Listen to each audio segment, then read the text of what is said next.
The next game I'm going to talk to is called Before We Wake, and it was a game I was part of making last summer with some of the same people that made Delirium, and it was also made in a big black box. We like to do large-scale black box games, and it was also a surrealistic game. This time not about love and madness, but about dreams, where the players played the part of their subconscious that creates the dreams for them in the night. So they played their own mind trying to send themselves a message while sleeping. So they had to create dreams. And again, we used the black box. We used sounds and light and projection to try to create the environment for weaving the fabric of dreams. It took us 1.5 years to figure out how to make this game.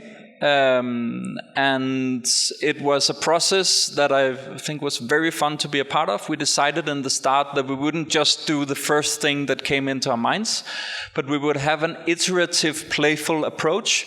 That means that we would keep on experimenting and developing on what we did. That's iterations. And the playful approach means that we didn't want to talk about everything. We wanted to play it out and try it ourselves. So we had a lot of workshops where we tried different stuff to see if it worked or didn't. We were 7 people making the game, and we came from different design traditions. Some had made very physical Larps, some had made Larps with a lot of focus on story, and we wanted to see if we could mix this and try to make something in between that haven't been made before. And when we started to talk about dreams, we found out that the only way to understand dreams is to talk about your own dreams, and that dreams are not dreams. It's very different for everyone what dreams are, that what you dream is not the same as what I dream. So we had to write down our own dreams and talk about them and find out what is this material, what are dreams actually, and what can we do with it.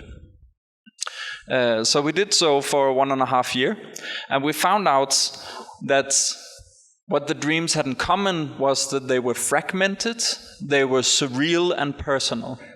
So we had to make a game that represented this. How do we, yes, Queen, I know, had to make a Larp that represented this. So that the players could get the experience of actually trying to be in a dream.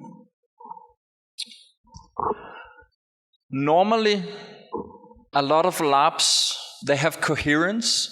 That means that the players are telling the same story through their characters. But here, in this Larp, we wanted the players to have different experiences.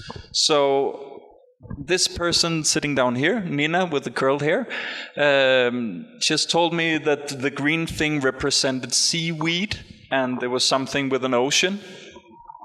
The person standing up here was a swimmer at a sports stadium.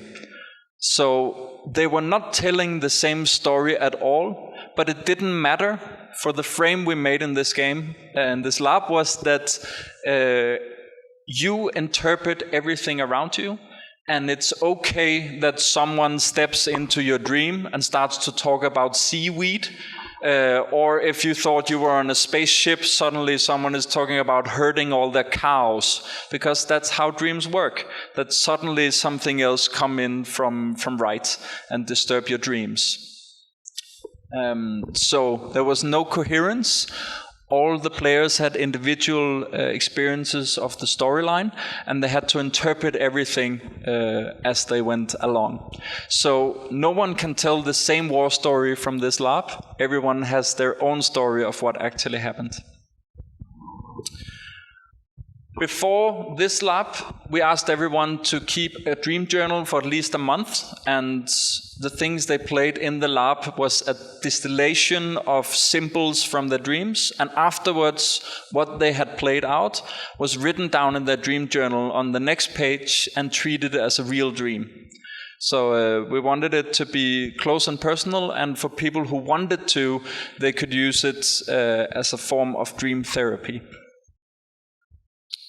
So afterwards, this was quite a big spectacle, a lot of scenography, a lot of technical stuff.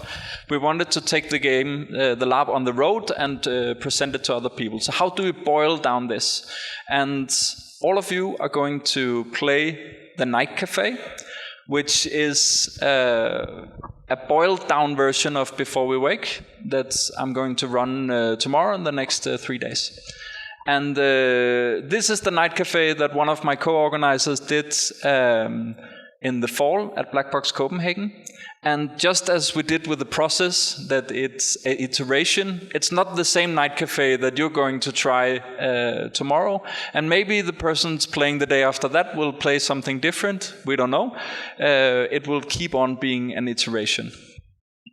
But how do you take the most important parts?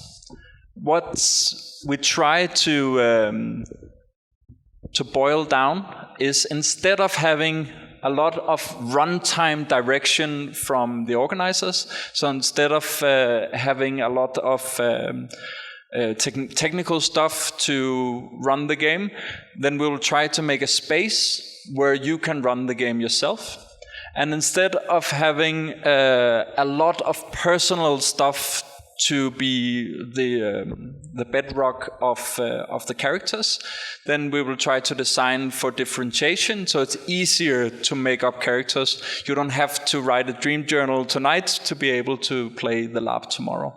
So we'll see if it works and if it will give the same experience as Before We Wake. So this was an example on how to try to boil down a game, and after you have experienced the Night Cafe, you can tell me if it feels like the same thing I have just presented to you. Thank you.